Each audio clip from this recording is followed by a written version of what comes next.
GST విషయంలో గౌరవ మంత్రివర్యులు ఆర్థిక శాఖ మంత్రివర్యులు కేశవ్ గారు మొదటి మీటింగ్లో కేంద్ర ప్రభుత్వం దృష్టికి తీసుకెళ్లారు. తప్పనిసరిగా ఇచ్చిన హామీ మేము కట్టుబడదాం, మీ సహకారంతో తప్పనిసరిగా సాధిస్తాం. అదేవిధంగా పెద్దలు అన్నారు స్వర్ణకారులు ఎక్కువ మంది ఉన్నారని. వాస్తవం మంగళగిరిలో స్వర్ణకారులు ఎక్కువ ఉన్నారు. అది నేను మంగళగిరి అభ్యర్థి కూడా నేను నేర్చుకున్నాను, 2019లో తెలుసుకున్నాను. వాస్తవంగా మీరు అన్నట్టు నాకు కూడా భయం ఉంది. ఆ వృత్తిని కూడా కాపాడుకోకపోతే మనం ఇబ్బంది పడతామని. దేవుడి దయ వల్ల ప్రజల సహకారం, మంగళగిరి ప్రజల సహకారంతో ఈరోజు నేను హెచ్ఆర్డి మంత్రి అని, దాంట్లో స్కిల్ డెవలప్మెంట్ కూడా నా కిందనే ఉంది. స్కిల్ డెవలప్మెంట్ సెక్రటరీతో కూడా సౌరభ్ గారితో కూడా మనం మాట్లాడాను. సిఎఫ్సి అంటే కామన్ ఫెసిలిటీస్ ఎట్లా క్రియేట్ చేయాలన్న కార్యక్రమం మేము రూపొందిస్తున్నాం. ఆ ప్లాన్స్ కూడా ప్రజల ముందర పెడతాను. లేటెస్ట్ టెక్నాలజీ తీసుకొచ్చి ఆనాడు నేను హామీ ఇచ్చాను, లేటెస్ట్ టెక్నాలజీ తీసుకొద్దాం, ట్రైనింగ్ చేద్దాం, ఆదాయం ఎట్లా పెంచాలి అనేది చాలా చాలా అవసరం. ఇప్పుడు ఇతర రాష్ట్రాల నుంచి కొంతమంది వచ్చి పనిచేస్తున్నారంటే ఎందుకు వాళ్ళు అంత ముందుకు ఎట్టెళ్ళారని నేను తెలుసుకుంటే, ఆ రాష్ట్రాల్లో ఆల్మోస్ట్ 7-8 సంవత్సరాల క్రితమే ఈ ఫెసిలిటీ స్టార్ట్ చేశారు. అందుకే వాళ్ళు నేర్చుకోగలిగారు. సో ట్రైనింగ్ తొలి అడుగు.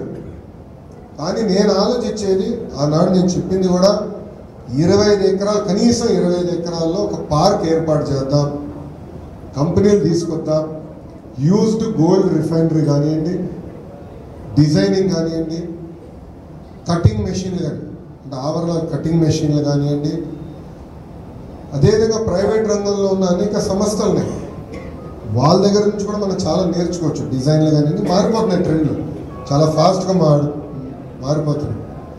నేను పబ్లిక్ మీటింగ్లో కూడా మా ఇంట్లో ఎలాంటి జ్యువెలరీ ఈరోజు కొంటున్నారు కూడా ఓపెన్గా మాట్లాడాను. నేను ట్రెండ్లు మారిపోతున్నాయి, డిజైన్లు మారిపోతున్నాయి, మనం కూడా నేర్చుకోవాలి, అప్పుడే మనకు ఆదాయం పెరుగుతుందని చెప్పాను. స్వర్ణకారులు కూడా నేను కలిసినప్పుడు వాళ్ళకి నేను చెప్పాను, నేను నేర్చుకున్న దాంట్లో ఏంటంటే మాకు కంపెనీ ఉంది, హెరిటేజ్, అది అందరూ తెలిసిన విషయం. 1992లో ఆనాడు బాబుగారు స్థాపించారు. పాలుగా అమ్మేదానికి స్థాపించారు.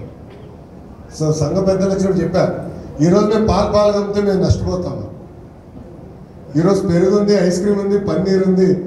ఇప్పుడు బ్రహ్మేమో ఏకంగా మెడికల్ న్యూట్రిషన్లోకి వెళ్ళాలన్న తాపత్రయంలో ఉంది, చేయాలని తపంతో ఉంది. సో అట్లా ఇంప్రూవైజ్ అవుతేనే మనం సెట్ అవుతాము. మా నాన్నగారు పాలుగా అమ్మారంటే నేను కూడా పాలుగా నమ్ముతానంటే నష్టపోయి ఉండేవాడిని. సో మనందరం మారాలి, ఇంప్రూవ్ అవ్వాలని ఆనాడు పెద్దలతో కూడా నేను చర్చించాను ఓపెన్గా, సంఘ పెద్దలతో. ఆల్రెడీ వర్క్ స్టార్ట్ చేశాను సార్. నిన్న కలెక్టర్ కాన్ఫరెన్స్ కూడా జరిగింది. కాన్ఫరెన్స్లో నేను వెళ్ళి కలెక్టర్ గారికి పర్సనల్ లెటర్ కూడా ఇచ్చాను. అందరూ ఆల్రెడీ మేడం గారితో మాట్లాగా ఒకసారి గుర్తు చేస్తూ, కీ ప్రోగ్రామ్స్, ఇది మేజర్ ప్రోగ్రామ్స్ సార్. మన